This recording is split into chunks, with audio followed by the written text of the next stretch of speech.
That is not what the Japanese document says. The sentence would stop a $500 million deal before the night was over. But at that moment, nobody in the room knew it, least of all the billionaire sitting at the center of the table. Rain tapped softly against the floor-to-ceiling windows of Imperial Prime, one of Chicago's most exclusive steakhouses. The city glowed beyond the glass like a sea of gold and white lights stretching toward the horizon. Inside, crystal chandeliers reflected against polished marble floors while executives in custom-tailored suits discussed numbers large enough to change entire industries. At a private dining area near the back of the restaurant, Ethan Walker adjusted the cuff of his navy suit and glanced at the documents spread across the table. At 48 years old, Ethan had built one of the fastest-growing logistics companies in America. Business magazines called him a visionary. Investors called him a genius. Competitors called him dangerous. Tonight, however, Ethan cared about only one thing: a partnership agreement worth $500 million.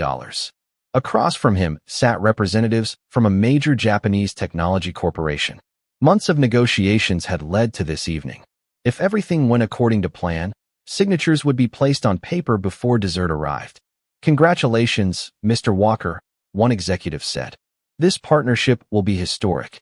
Ethan smiled confidently. That is the goal. Around the table, attorneys, consultants, and financial advisors exchanged optimistic looks. The mood was relaxed. Victorious, even. Nobody expected problems. Especially not from a waitress. Naomi Brooks moved carefully between tables carrying a tray of drinks. Unlike many of the guests filling the restaurant, she did not wear designer clothing or expensive watches. Her uniform was simple: black apron, white shirt, black slacks. Yet there was something composed about the way she carried herself. Calm, observant. While other servers rushed through their shifts, Naomi seemed to notice everything. She delivered sparkling water to the private dining room and quietly set glasses in front of each guest. Nobody paid much attention to her. That was normal. People rarely noticed waitresses unless something went wrong. As Naomi turned to leave, a Japanese executive standing near the end of the table began speaking softly to another representative. The conversation was not intended for anyone else to understand. Several people continued reviewing paperwork. Others checked messages on their phones. Ethan focused on a financial summary prepared by his legal team. Naomi paused for the briefest moment. Her expression changed almost imperceptibly. Then she continued walking. A few minutes later, she returned carrying appetizers. Again, Japanese voices drifted through the room.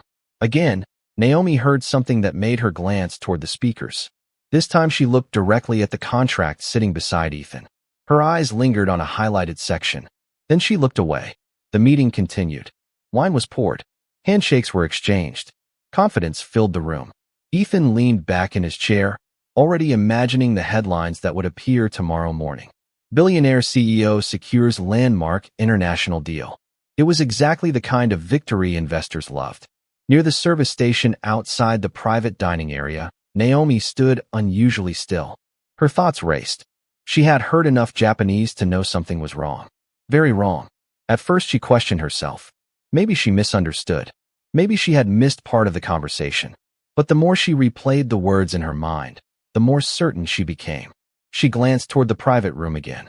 Through the doorway, she could see Ethan reviewing the contract. He looked completely unaware.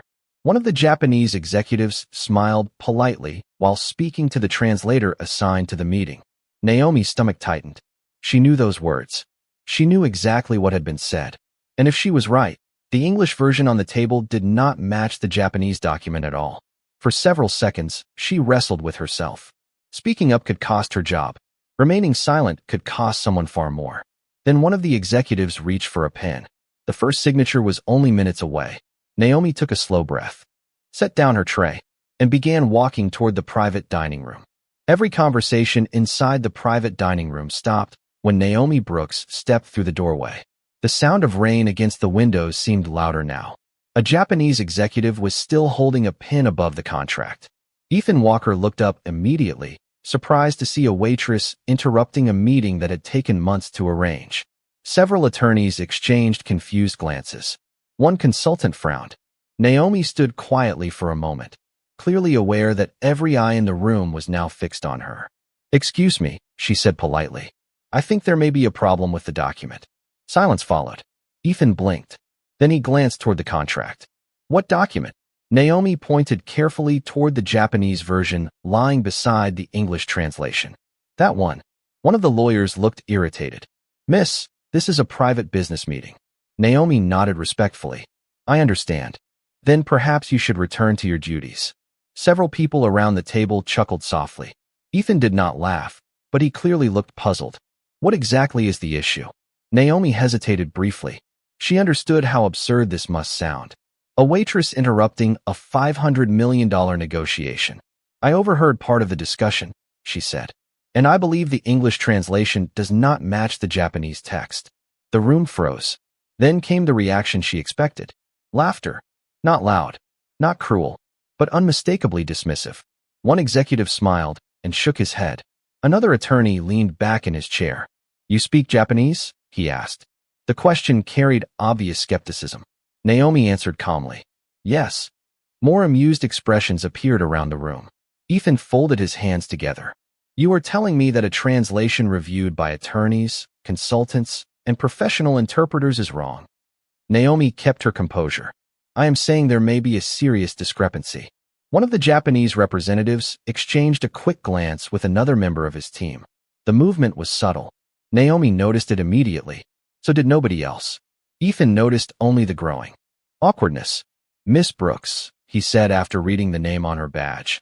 I appreciate your concern, but these documents have gone through multiple reviews. I understand. Then why are you so certain? For the first time, Naomi looked directly at him. Because I heard what was said a few minutes ago. Ethan frowned slightly. And what exactly did you hear? Naomi took a slow breath. The answer would either make her look foolish or change everything. I heard one executive tell another that the English version was less specific than the Japanese version regarding asset control provisions. The room became noticeably quieter. One consultant stopped smiling. Ethan turned toward the Japanese delegation. Did that conversation happen? Before anyone could answer, another executive laughed. This is ridiculous. Several people nodded in agreement. The translator assigned to the meeting adjusted his glasses. With respect, he said, Japanese legal language is extremely complex. Naomi looked at him. I know. Then you understand how easily misunderstandings occur. Yes. Exactly. Naomi remained calm. That is why I am concerned. The translator appeared slightly irritated. Ethan noticed the exchange. Where did you learn Japanese? He asked. Naomi smiled faintly. That is not important right now. More laughter followed. To everyone else, her answers sounded evasive. To Naomi, it was simply the truth. The language was not the issue. The document was. Ethan looked around the room. Every advisor appeared confident. Every attorney seemed unconcerned. Every professional expert was essentially telling him the same thing. The waitress was mistaken. It should have ended there. In most rooms, it would have. But something about Naomi's expression bothered him. She was not nervous. She was not guessing. She looked exactly like someone who knew something. One of the Japanese executives reached for the contract again. Perhaps we should continue. Ethan nodded slowly. Yet before he could agree, Naomi spoke one more sentence. Her voice remained polite, quiet, controlled. If I am wrong, I will leave immediately. The room waited. Naomi's eyes moved toward a specific paragraph halfway down the Japanese document. Then she said, but if I am right, that section does not say what everyone here thinks it says. The private dining room remained completely silent after Naomi Brooks pointed toward the paragraph in question. Nobody laughed this time. The confidence that had filled the room moments earlier seemed less certain now. Ethan Walker leaned forward and studied the section she had identified. Lines of Japanese text stretched across the page in neat columns. To him, it looked like a language he could not begin to understand. To Naomi, it looked different. It looked familiar. One of the attorneys finally broke the silence. You still have not explained where you learned Japanese. Several people nodded. The question had been hanging in the air since she first spoke. Naomi glanced at him. I lived in Kyoto for 7 years. The answer landed like a stone dropped into still water. Ethan looked up immediately. Kyoto. Naomi nodded. My mother taught English there. We moved when I was 11. The translator sitting across the table shifted in his chair. You attended school there? Naomi nodded again. Middle school and high school. Another attorney frowned. You are saying you are fluent? Yes. The room became noticeably quieter. The information changed everything. A few minutes earlier, she had been a waitress interrupting a business meeting. Now she was someone with a credible reason to understand every word written on the contract. Ethan studied her carefully. If what you are saying is true, then tell us exactly what is wrong. Naomi took a slow breath. This was the point of no return. She stepped closer to the table and looked directly at the Japanese document. The English version says your company will maintain operational control over specific logistics assets during the first phase of the partnership. Ethan nodded. That was exactly how the agreement had been explained to him. Naomi pointed at the Japanese paragraph. That is not what this says. The translator immediately spoke. I disagree. Naomi looked at him calmly, then read it aloud. The challenge surprised everyone. The translator hesitated, only briefly, but long enough for Ethan to notice. There is no need for that, the translator replied. The document has already been reviewed. Naomi remained composed. Then reading it should not be a problem. One of the Japanese executives exchanged another uneasy glance with a colleague. Ethan saw it this time. His attention sharpened. Something had changed. The room no longer felt like a celebration. It felt like an investigation. Read it, Ethan said. The translator looked uncomfortable. Mr. Walker, legal language can be interpreted in different ways. Ethan's expression hardened slightly. Read it. A long silence followed. Finally, the translator began speaking. He read the original Japanese wording aloud. Naomi listened carefully. When he finished, she nodded. Thank you. Then she looked at Ethan. The issue is not what he read. What is the issue? Ethan asked. Naomi pointed toward a specific phrase halfway through the paragraph. That phrase does not mean operational control. The translator immediately objected. That is inaccurate. Naomi shook her head. No, it is not. Every person in the room watched her now. The phrase refers to transfer authority under conditional ownership provisions. Ethan frowned. What does that mean? Naomi answered carefully. It means your company would not simply share management authority. She paused. It means another party could eventually gain legal control over those assets if certain conditions are met. The room froze. One attorney grabbed the English version and began scanning pages rapidly. Another consultant looked toward the Japanese delegation. Nobody seemed comfortable anymore. Ethan's eyes narrowed. How much control are we talking about? Naomi did not answer immediately. She looked back at the paragraph and then at another section several pages later. Her expression changed. Concern became alarm. More than I thought. Ethan stood slowly from his chair. What do you mean? Naomi turned another page. Then another. The color drained slightly from her face. This paragraph references a secondary clause. The translator said nothing. Neither did the Japanese executives. Ethan could feel the atmosphere collapsing. Around him. Naomi, he said carefully. Tell me exactly what you found. Naomi looked up. For the first time all evening, genuine concern appeared in her eyes. Mr. Walker, she said quietly, I do not think this agreement is worth $500 million. She glanced back at the document. I think it could cost you much more than that. The atmosphere inside the private dining room had completely changed. Less than 30 minutes earlier, executives had been discussing expansion plans and celebrating a partnership that promised enormous profits. Now nobody was touching their food. Nobody was checking their phones. Every eye remained fixed on the documents spread across the table. Ethan Walker stood beside his chair, staring at the contract that had suddenly become far more dangerous than valuable. Across from him, Naomi Brooks carefully reviewed additional pages. The confidence she had displayed earlier remained, but now it was accompanied by urgency. Show me, Ethan said. Naomi nodded and turned the document toward him. This section references the clause we discussed. She pointed to several lines of Japanese text. But it also points here. Her finger moved farther into the agreement. One attorney leaned closer. Another opened a laptop. The translator remained unusually quiet. Ethan noticed that too.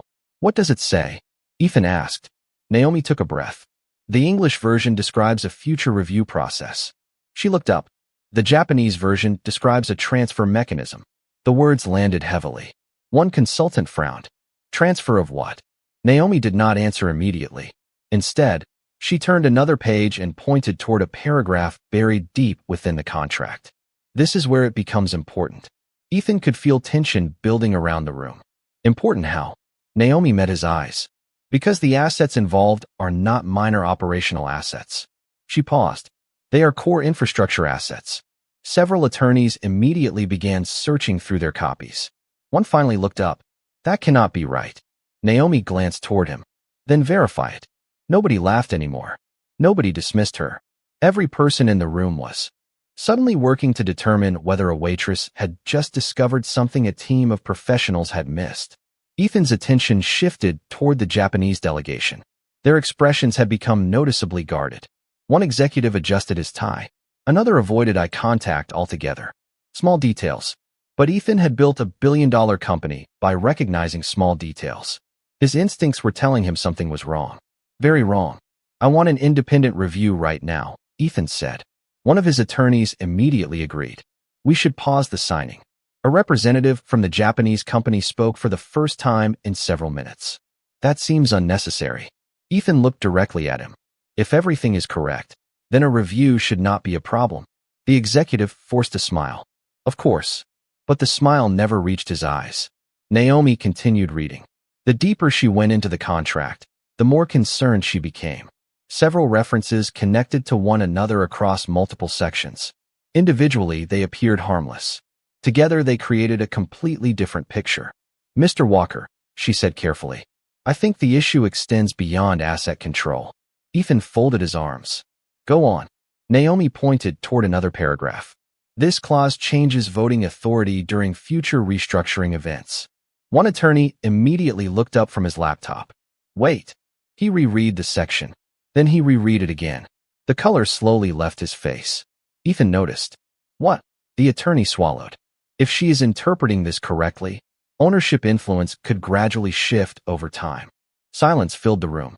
A consultant who had spent the entire evening supporting the deal suddenly looked worried. Another advisor removed his glasses and rubbed his forehead. The pieces were beginning to fit together. Ethan stared at the contract. $500 million had always sounded like the prize.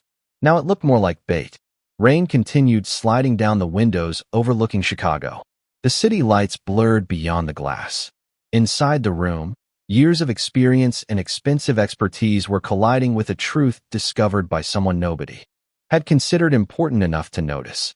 Naomi turned another page. Then she stopped. Her eyes narrowed. No, Ethan looked up immediately. What is it? Naomi read the section again. Slowly, carefully. Her expression hardened. This is not just a bad deal. The room grew still. Ethan could hear the faint hum of the restaurant beyond the private dining area. Then what is it? Naomi lifted her eyes from the document. For the first time all evening, she looked genuinely alarmed. Someone did not accidentally translate this incorrectly. A long silence followed. Even the attorneys stopped typing. Naomi looked toward the translator, then toward the executives sitting across the table. Finally, she looked back at Ethan. Mr. Walker, she said quietly, I think parts of this contract were intentionally written so the English version would hide what the Japanese version actually says. The accusation hung in the air like a storm cloud nobody could ignore. For several seconds, nobody spoke. The private dining room that had once felt elegant and comfortable now felt painfully small. Every person present understood the gravity of what Naomi Brooks had just implied. Translation mistakes happened. Complex contracts often contained confusing language. But intentional deception was something entirely different. Ethan Walker slowly turned toward the translator. The man who had appeared confident throughout the evening suddenly seemed far less comfortable. Is she wrong? Ethan asked. The question was direct. Simple. The translator adjusted his glasses and cleared his throat. Mr. Walker, legal documents often contain nuances that are difficult to explain in another language. Ethan did not move. That was not my question. The room remained silent. Is she wrong? The translator looked down at the contract, then at the Japanese executives, then back at Ethan. Nobody answered. That silence said more than words ever could. Naomi continued reviewing the document. The deeper she examined the agreement, the clearer the pattern became. One questionable clause could be explained away. Two might be coincidence. But she had already identified multiple sections where the English language version softened, reduced, or completely altered the meaning of critical provisions. There is more, she said quietly. Several attorneys immediately leaned closer. Ethan looked toward her. Show us. Naomi turned to another page and pointed at a paragraph near the bottom. This section discusses dispute resolution. One lawyer nodded. Standard procedure. Naomi shook her head. Not according to the Japanese version. The attorney frowned. Explain. Naomi translated the passage line by line. As she spoke, several people compared her words against the official English version. The differences were impossible to ignore. Entire obligations had been minimized. Certain protections Ethan's company believed it possessed appeared nowhere in the original Japanese text. One attorney suddenly sat upright. Wait. He grabbed both versions of the contract and compared them again. She is right. Nobody reacted immediately. The statement seemed too significant to process. What exactly is she right about? Ethan asked. The attorney swallowed. The dispute protections are materially different. Ethan's jaw tightened. Different enough to matter? The attorney looked directly at him. Different enough to change the entire risk profile of the deal. A wave of unease moved through the room. Several consultants exchanged worried looks. One financial advisor began quietly taking notes. Across the table, the Japanese delegation had become unusually reserved. Their earlier confidence was gone. Naomi turned another page. Then another. What she found next made her stop completely. Ethan noticed immediately. What is it now? Naomi looked at a cross-reference attached to one of the clauses. There is a secondary document. One attorney frowned. What secondary document? Naomi pointed to a notation embedded within the Japanese text.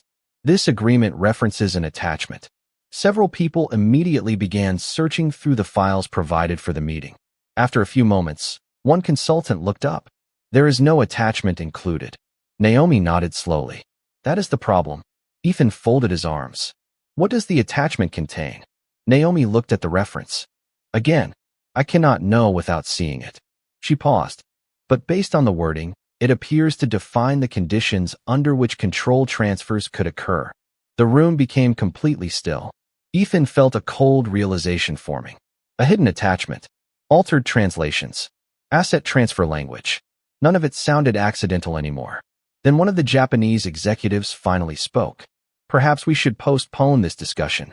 Every head turned toward him. Ethan's eyes narrowed immediately. Now you want to postpone it? The executive forced a polite smile. Additional review may benefit everyone. Ethan almost laughed. An hour ago they wanted signatures immediately. Now they wanted delays. The shift was impossible to miss. Naomi looked back down at the contract. Then something caught her attention. A handwritten notation near the margin. Small. Nearly invisible. She leaned closer. Her expression changed instantly. Ethan noticed. What did you find? Naomi looked up slowly. Her face had gone pale. Mr. Walker, she said quietly. I think I just found the name of the person who helped create the false translation. The words hit the room with the force of a collapsing wall. Ethan Walker stared at Naomi Brooks for several seconds before speaking. What name? Naomi looked back down at the document to make certain she had not misread it. The handwritten notation was small, almost hidden within the margin beside one of the translated sections. Someone clearly never expected it to receive attention. I want to be absolutely sure, she said quietly. One attorney immediately moved closer. Can you read it? Naomi nodded slowly. Yes. The translator sitting across the table suddenly shifted in his chair. The movement was subtle, but Ethan noticed. He had spent decades negotiating with executives, investors, and competitors. He understood nervous behavior when he saw it. Read it, Ethan said. Naomi looked at the notation again. Then she spoke the name aloud. The reaction was immediate. One attorney froze. A consultant lowered his eyes. Another executive quietly exhaled. Ethan's expression hardened. The name belonged to someone inside his own advisory team. Someone who had participated in the negotiation process from the beginning. For a moment, nobody spoke. The realization was almost unbelievable. Ethan had entered the restaurant worried about risks from outside partners. Now the danger appeared to be much closer. That is impossible, one consultant finally said. Naomi looked at him. Why? Because he helped draft portions of the review process. Naomi nodded. Exactly. Silence returned. The connection was becoming difficult to ignore. Ethan walked slowly around the table and picked up the contract himself. For the first time that evening, he stopped relying on summaries, consultants, and legal explanations. He wanted to see every page personally. Tell me something, he said. Naomi looked up. What?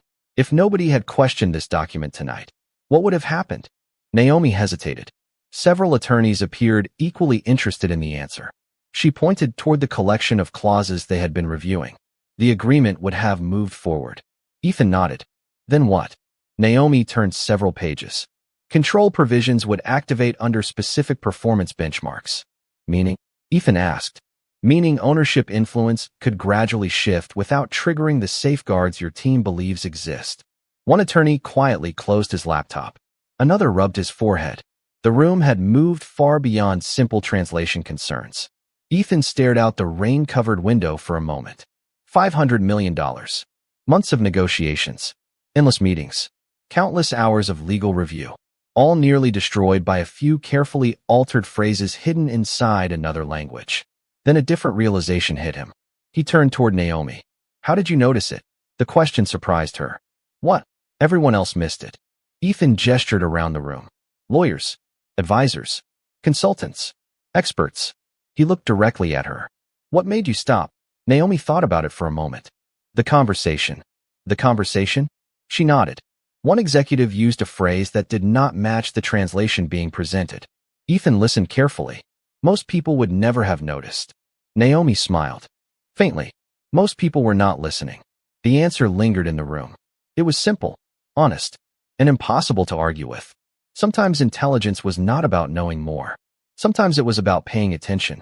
One of the attorneys suddenly looked up from his notes. Mr. Walker. Ethan turned. What?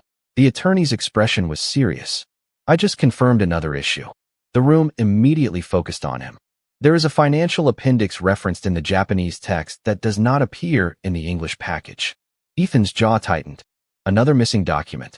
Yes. The attorney nodded grimly.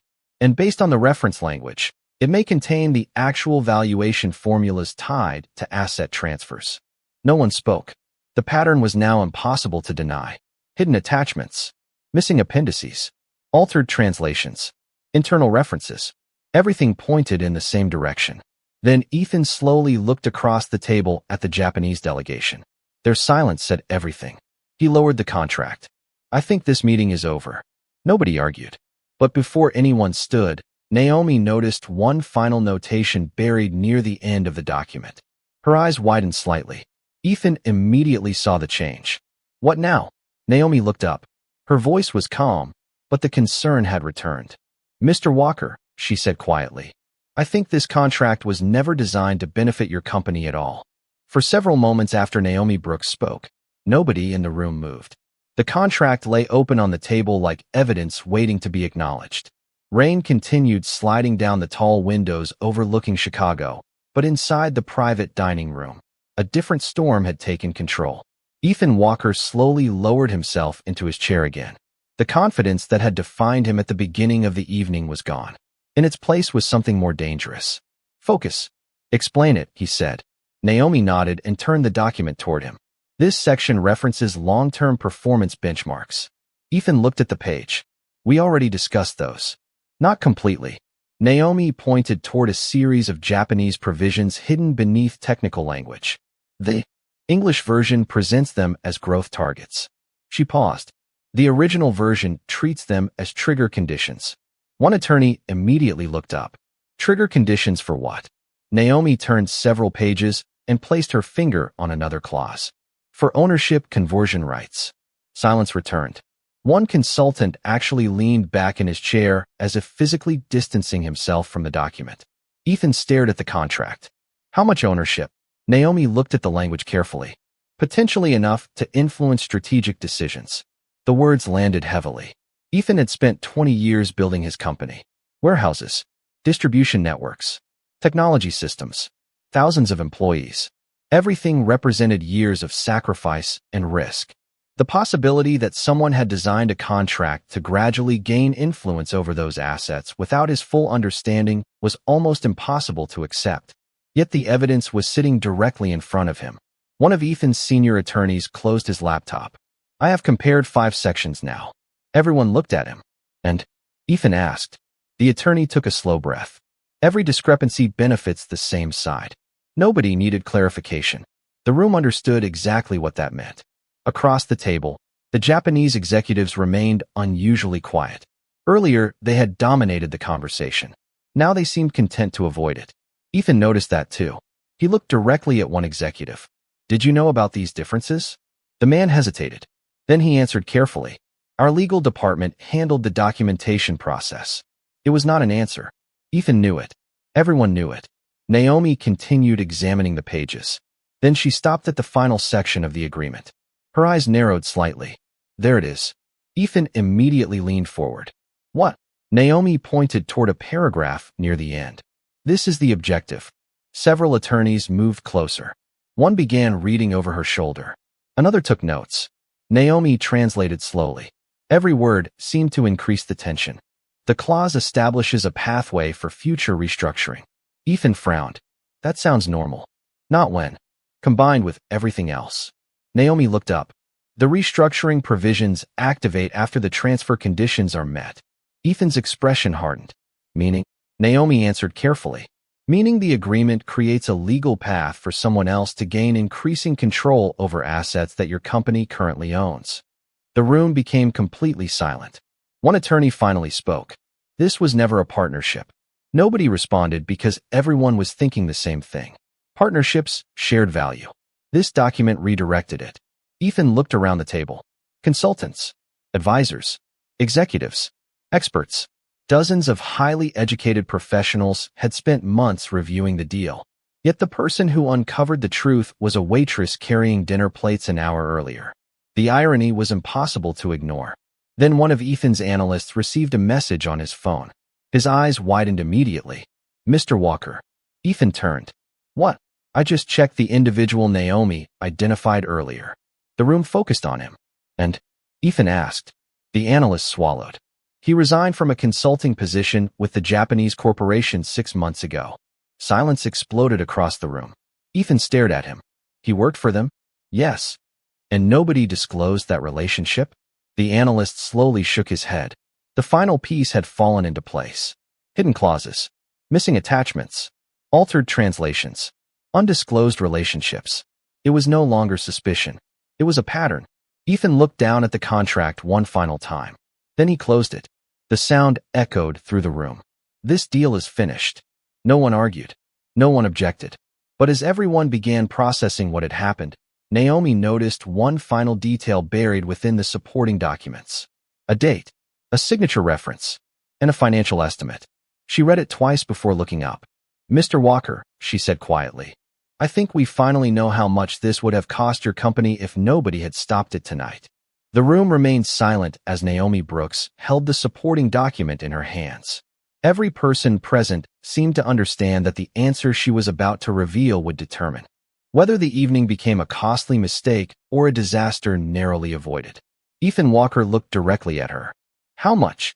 Naomi glanced down at the financial estimate one more time. The figure was buried inside a reference schedule connected to the restructuring provisions. It was not intended to attract attention. In fact, it appeared designed to remain unnoticed. "The immediate value of the deal is $500 million, Naomi said carefully. "But the projected transfer exposure is significantly larger." One attorney leaned forward. "How much larger?" Naomi swallowed. "According to these calculations, the long-term assets affected could exceed $2 billion. Nobody spoke. The number seemed almost unreal. Ethan slowly lowered his gaze toward the closed contract. $2 billion was not just money. It represented facilities, technology systems, transportation networks, retirement accounts, employee livelihoods, and years of work by thousands of people. One consultant quietly removed his glasses. Another simply stared at the table. The celebration that had been planned for the evening was gone. In its place stood the realization of how close they had come to signing away far more than anyone understood.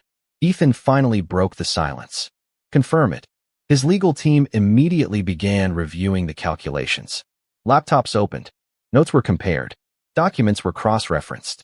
For nearly 20 minutes, nobody discussed dinner, business strategy, or future opportunities. They focused entirely on verifying what Naomi had uncovered. The rain outside had finally begun to slow. Small droplets clung to the glass windows overlooking Chicago. Inside the room, tension remained thick. Then one of Ethan's senior attorneys looked up. His expression said everything before he spoke. The estimate is accurate. Several people closed their eyes. Others simply shook their heads. Ethan remained completely still. So if we had signed tonight? The attorney nodded slowly. The exposure would have been real. Ethan looked around the room. Months of work. Endless meetings. Expensive consultants. International negotiations. Yet the person who protected the company was not a partner, executive, or attorney. It was the waitress who had noticed a single sentence that sounded wrong. Across the table, one of the Japanese executives finally stood. Mr. Walker, perhaps there has been a misunderstanding. Ethan looked at him calmly. The anger everyone expected never appeared. Instead, his voice became remarkably controlled. No, the executive hesitated. Ethan continued. A misunderstanding happens once.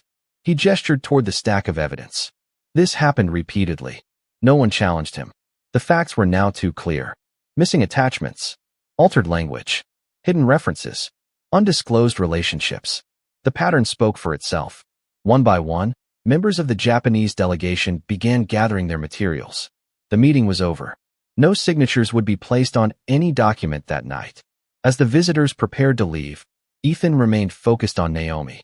She stood quietly beside the table, still wearing the same black apron she had worn while serving water only a few hours earlier. Nothing about her appearance suggested she had just saved a company from a catastrophic mistake. Yet everyone in the room now viewed her differently. One attorney approached her. "You realize what you just did?" Naomi smiled politely. "I noticed a problem." The attorney shook his head. "You did much more than that." Ethan agreed. For the first time that evening, he walked toward her and extended his hand. Naomi looked surprised but accepted it. "Thank you," Ethan said simply. The sincerity in his voice was unmistakable. Naomi nodded.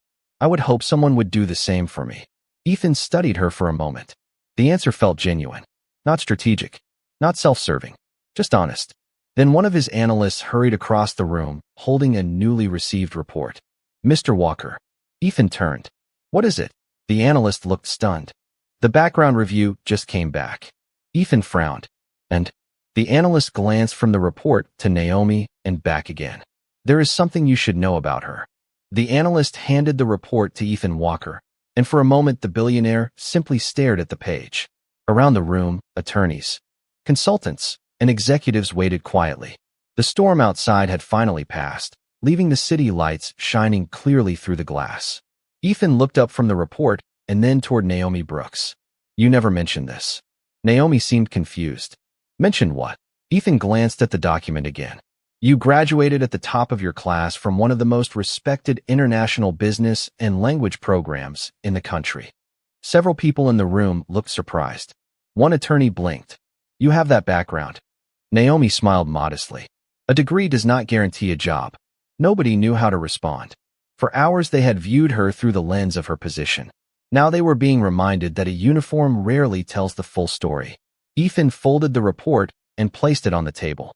"You could have been sitting at this table as an advisor." Naomi shook her head gently. "Tonight, I happened to be serving tables." The simplicity of her answer somehow made the moment even more powerful. Ethan looked around the room. Every person present understood the truth. If Naomi had not noticed a single inconsistency, the contract would have been signed. The partnership would have moved forward. Years later, the consequences hidden within those clauses could have reshaped the company from the inside. Thousands of employees might have been affected. Investors would have suffered losses. Entire divisions could have faced uncertainty. All because people trusted assumptions instead of paying attention. One by one, the remaining guests began leaving the private dining room. Attorneys gathered evidence for a formal review. Consultants prepared reports. The Japanese delegation had already departed. The celebration that was supposed to mark a historic partnership had become something entirely different. It had become a lesson. Ethan remained standing near the table. He watched Naomi collect several unused glasses that had been forgotten during the chaos. The contrast struck him. Only an hour earlier, people had laughed when she questioned the contract. Now those same people were discussing how she had prevented one of the largest mistakes in company history. "Naomi." She turned toward him. "Yes." Ethan smiled. It was not the confident smile of a billionaire closing a deal. It was the grateful smile of someone who understood how close he had come to disaster. "You saved my company tonight." Naomi shook her head. I just spoke up. Most people would not have. She considered that for a moment. Maybe, but silence would have been easier. Not better. Ethan nodded slowly. The answer stayed with him. Silence would have been easier. Not better. Sometimes the difference between success and failure came down to one person willing to say something uncomfortable. A few minutes later, Naomi prepared to return to her normal duties. The restaurant still needed closing procedures completed. Tables still needed attention. Life moved forward. But before she could leave, Ethan extended his hand once more. Thank you. Naomi accepted the handshake. You are welcome. As she walked away, Ethan looked around the now empty room. The contract was gone. The deal was dead. Yet somehow he felt fortunate. $500 million had nearly blinded everyone to what truly mattered. Facts, integrity, courage, and the wisdom to listen when truth comes from an unexpected voice. Through the window, Chicago sparkled beneath the clear night sky. Ethan watched Naomi disappear through the restaurant doors and realized something he would never forget. The most important person in the room had not been the billionaire. It had not been the attorneys, the executives, or the consultants. It had been the waitress nobody noticed until she spoke. He had money. She had knowledge. And that night, knowledge saved everything.